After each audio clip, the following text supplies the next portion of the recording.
I was 18 years old when I got married. I belonged to a very conservative family, a Baloch family, where good daughters never say no to their parents.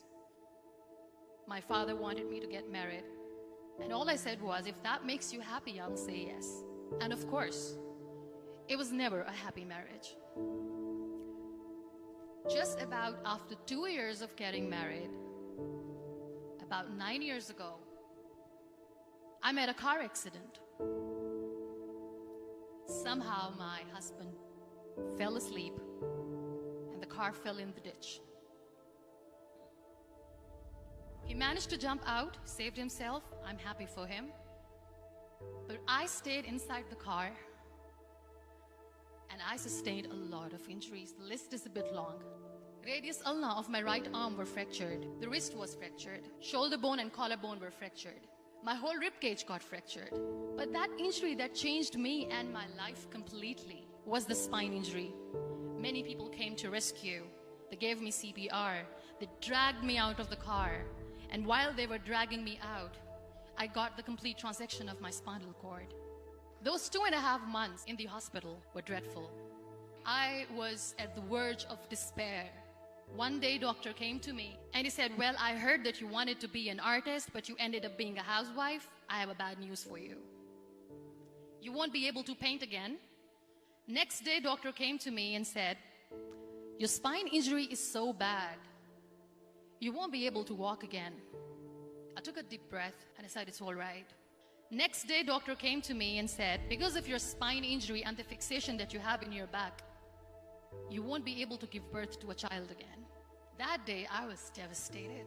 I started to question my existence. Why am I even alive? So what kept me going was, one day I asked my brothers, I know I have a deformed hand, but I'm tired of looking at these white walls in the hospital and wearing these white scrubs. Bring me some colors, bring me some small canvas. I want to paint.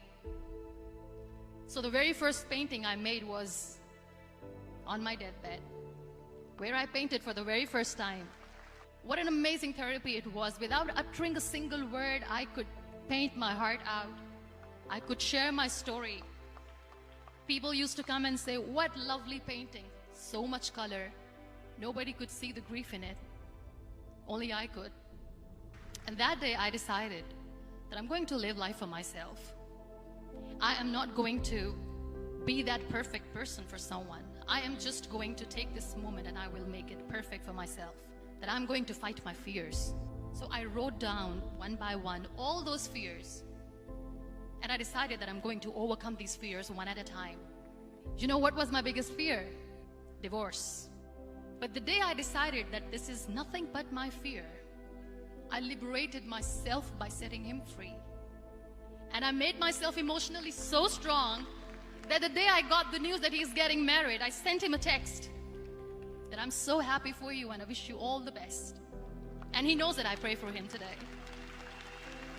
Number 2 was, I won't be able to be a mother again. And that was quite devastating for me. But then I realized there are so many children in the world, all they want is acceptance. So there is no point of crying, just go and adopt one. And that's what I did.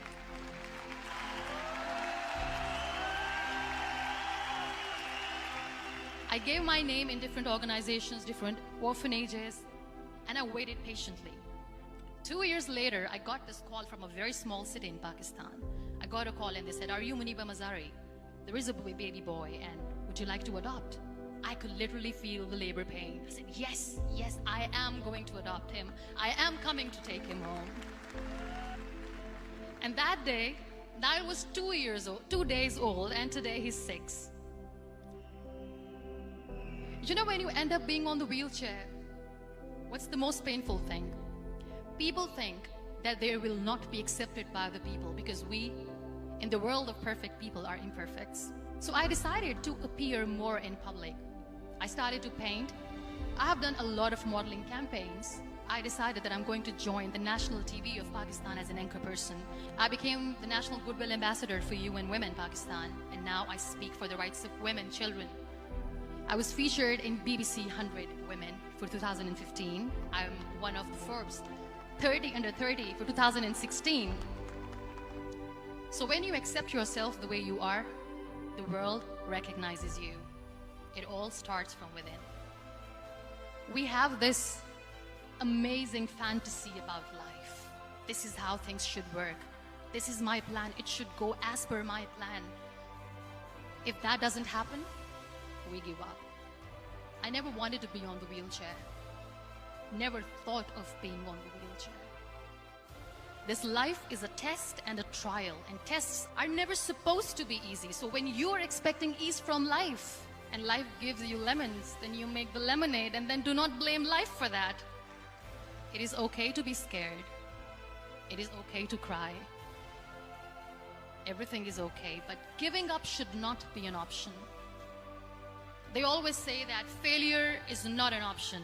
Failure should be an option, because when you fail, you get up, and then you fail, and then you get up, and that keeps you going. Embrace each and every breath that you are taking. Celebrate your life. Live it. Don't die before your death. Real happiness lies in gratitude. So be grateful, be alive, and live every moment.